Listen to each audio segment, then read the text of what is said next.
Truck جا رہے ہیں، بے تحاشا جا رہے ہیں، لا تعداد جا رہے ہیں، اور وہ سب کے سب جو ہے آگے تک نہیں جا سکتے، اور کب تک کھڑے رہے انتظار میں؟ 100 ٹرک جو ہے ایک لائن میں لگے ہوئے ہیں۔ تو وہیں سڑک پر وہ اپنا جو مال ہے ڈمپ کر کے واپس آتے ہیں، پھر وہاں سے لوٹ مار شروع ہوتی ہے اور اس کا ذخیرہ کیا جا رہا ہے۔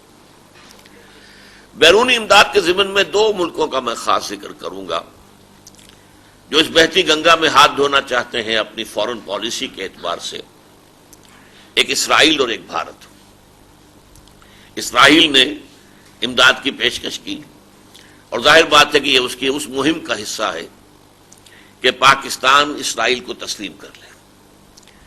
تو پاکستان کے عوام کی جو ریزسٹنس ہے اس کو سوفن کرنے کے لیے، ان کے دلوں میں اپنے لیے کچھ جگہ پیدا کرنے کے لیے ان کی طرف سے یہ بار بار آفر آئی۔ تو ہمیں اس ضمن میں بڑے ہوشیار رہنے کی ضرورت ہے۔ اسی طریقے سے بھارت کی طرف سے وہ بھی اس معاملے کو غنیمت سمجھ رہا ہے، اور اس کے لیے یہ بڑا قیمتی موقع ہے کہ آزاد کشمیر کے لوگوں کو پاکستان سے بدظن کر دیں۔ ذرا یاد کیجئے مشرقی پاکستان کے سقوط سے قبل بھی جو الیکشن ہوئے، جن کے نتیجے میں سقوط پاکستان ہوا ہے، مسلم لیگ کا خاتمہ ہو گیا تھا، اس سے چند ہی دن پہلے ایک بہت بڑا سیلاب آیا تھا، بڑا طوفان آیا تھا، اور مشرقی پاکستان میں نہ صرف وہاں کے جو مخالف پاکستان عناصر تھے انہوں نے لوگوں کو یہ باور کرایا، بلکہ بی بی سی نے اس میں بڑھ چڑھ کر حصہ لیا تھا کہ پاکستان کی حکومت نے کچھ نہیں کیا، اور اس درجے اسے بیان کیا گویا کہ یہ سیلاب ہی مغربی پاکستان نے بھیجا ہے۔ اس کا فوری جو اثر ہے عوام پر، عوام کل انام، اس کا نتیجہ الیکشن میں ظاہر ہوا۔ اسی طریقے سے اب ظاہر بات ہے کہ اگرچہ سیلاب مقبوضہ کشمیر میں بھی آیا، لیکن بہت ہی کم، نہ ہونے کے برابر، 1800 کے قریب ہلاکتیں ہیں۔ اتنی بڑی حکومت، اتنا بڑا ملک، ان کی کتنی اچھی کیئر کر رہے ہوں گے، اور خاص طور پر کنٹراسٹ شو کرنے کے لیے کہ across the line of control لوگ دیکھیں کہ ہمارے ہاں کیا ہو رہا ہے اور پاکستان میں کیا ہو رہا ہے۔ پاکستان میں تو ابتدا میں حکومت مفلوج ہو کر رہ گئی، حکومت کا وجود نہیں رہا۔ آپ اندازہ کریں اتنی بڑی ہلاکت میں، اور جو حکومت کے ذمہ دار تھے خود ان کے گھر برباد ہو گئے۔ اب وہ کہاں کسی اپنی ذمہ داری کے بارے میں سوچیں۔ آج ایک اخبار میں ہے کہ ایک خاتون وزیر، ان کے گھر کے 14 افراد ہلاک ہوئے، اور ان کی نماز جنازہ میں کل 25 افراد شریک ہوئے۔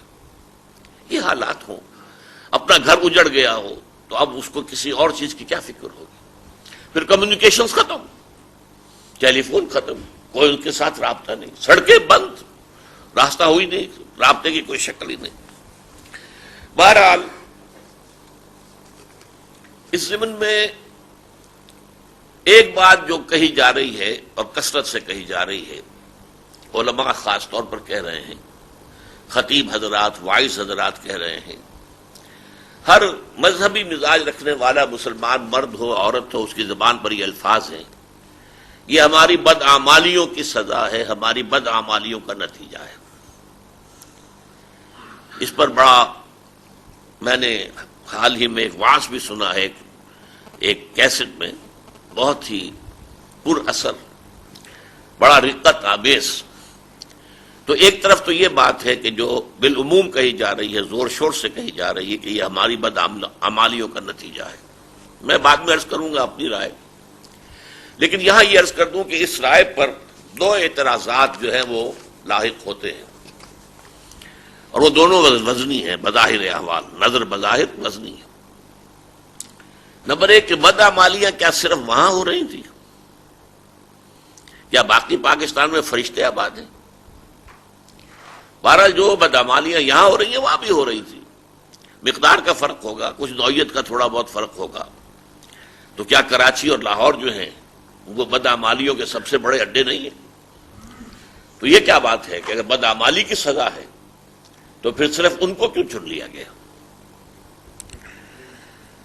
اور دوسرے یہ کہ بدعمالیاں ایک جیسی تو نہیں ہوتی، کوئی برا شخص ہے، کوئی اور زیادہ برا ہے، کوئی بہت ہی برا ہے، ان کی سزائیں مختلف ہونی چاہیے۔ یہ تو ڈیتھ دی لیولر جو ایک نظم کا عنوان ہے انگریزی کی، اس کا حالت سب برابر کر دیے گئے،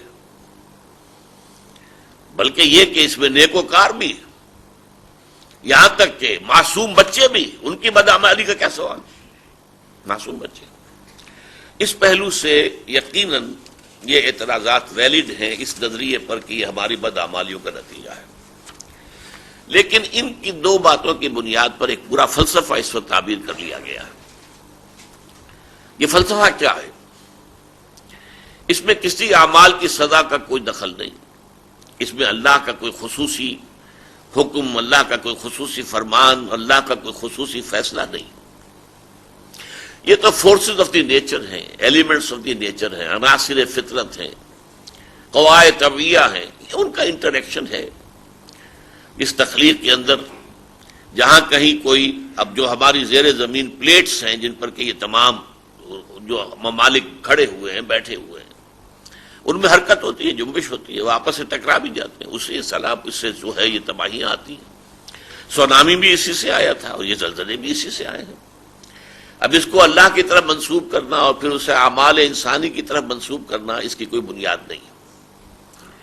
یہ فلسفہ در حقیقت پچھلے دنوں میں، پچھلے دور میں اسے نیچریت سے تعبیر کیا گیا بجا طور پر، اور اس کے لیے ایک اور لفظ دہریت ہے. یہ کائنات بنانے والا کوئی ہے یا نہیں ہے اسے چھوڑ دیجئے. کوئی بنانے والا ہے بھی تو اس نے بنا کر کچھ قوانین طبیعہ بنا دیے، اس کے تحت یہ خود بخود چل رہی ہے.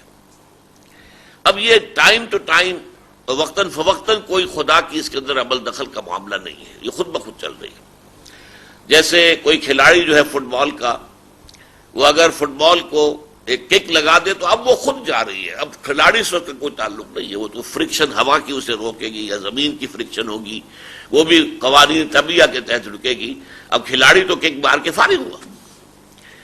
ایک یہ فلسفہ ہے اصل میں دہریت کا. یہ فلسفہ اگرچہ کچھ نہ کچھ تھوڑا بہت معلوم ہوتا ہے قرآن سے کہ پہلے بھی تھا، لیکن یہ ہے کہ جو سائنسی انقلاب شروع ہوا تھا آج سے 200-250 سال قبل یورپ میں، اس کے بعد یہ سائنٹیفک ریشنلزم کے نام سے اس فلسفے نے باقاعدہ ایک نظام فکر کی صورت اختیار کی. یہ سائنٹیفک ریشنلزم کہ جو کچھ ہو رہا ہے سائنس کے اصولوں کے تحت، جو ہم نے تلاش کر لیے ہیں، معلوم بھی کر لیے ہیں، ان اصولوں کے تحت ہو رہا ہے. پچھلے زمانے میں قرآن مجید کے نزول کے زمانے تک انسانوں کی اصل گمراہی ہوتی تھی شرک. ایک بڑے خدا کو بھی مانتے ہیں اور کائنات کا خالق وہی، چلانے والا وہی. وَلَئِن سَأَلْتَهُم مَّنْ خَلَقَ السَّمَاوَاتِ وَالْأَرْضَ لَيَقُولُنَّ اللَّهُ. ان مشرکوں سے نبی اگر آپ پوچھیں گے آسمان اور زمین کس نے پیدا کی، وہ کہیں گے اللہ نے کیا. لیکن اس اللہ کے ساتھ آلہہ ہیں، یہ چھوٹے چھوٹے الہ بھی موجود ہیں. کچھ اس کے بہت ہی لاڈلے ہیں جن کی سفارش کو وہ رد نہیں کر سکتا. کچھ اس کے نائبین سلطنت ہیں، ان کے ہاتھ میں بھی اختیارات ہیں، ان کی بھی ڈنڈوت کی جانی چاہیے، ان کی بھی کچھ خوشامد کی جانی چاہیے. یہ فلسفہ رہا دنیا میں، ورنہ بڑے خدا کو کسی نے انکار نہیں کیا.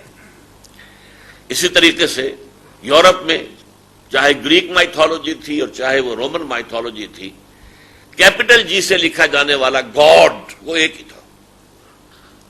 اس کے ایٹریبیوٹس تھے اومنی پوٹنٹ، اومنیشینٹ، اومنی پریزنٹ، علی کل شیء قدیر، بکل شیء علیم، اور ہر جگہ موجود. اسی طریقے سے ہندوستان میں مہادیو ایک، اس کا انکار نہیں، وہ تو ایک ہی ہے، لیکن دیوی دیوتا بے شمار. وہاں بڑے جی سے لکھے جانے والا گاڈ ایک، گاڈز اینڈ گاڈیسز چھوٹے جی سے لکھے جانے والے بے شمار. تو یہ گمراہی تھی اس دور کی. لیکن یہ کہ قرآن مجید سے سراغ ملتا ہے کہ نیچریت بھی موجود تھی. چنانچہ 3 آیتیں میں آپ کو سنا رہا ہوں. وما ہی الا حیاتنا الدنیا، نہیں مانتے ہم کہ کوئی اور زندگی ہے سوائے اس دنیا کی زندگی کے. نموت و نحیا، ہم خود ہی زندہ رہتے ہیں، خود ہی مرتے ہیں، ہمیں مارنے والا کوئی نہیں، زندہ رکھنے والا کوئی نہیں. وما یہلکنا الا الدہر، اور یہ صرف گردش دوراں ہے، گردش فلک ہے جس کی وجہ سے ہلاکت ہوتی ہے. یہ کوئی ہلاک کرنے والا کوئی خدا نہیں ہے. یہ 3 جملوں میں وہ پورا فلسفہ موجود ہے جو آج ہمارے بعض دانشور اور بعض کالم نگار، اب ظاہر بات ہے ان کی بڑی اہمیت ہے کہ وہ ہمارے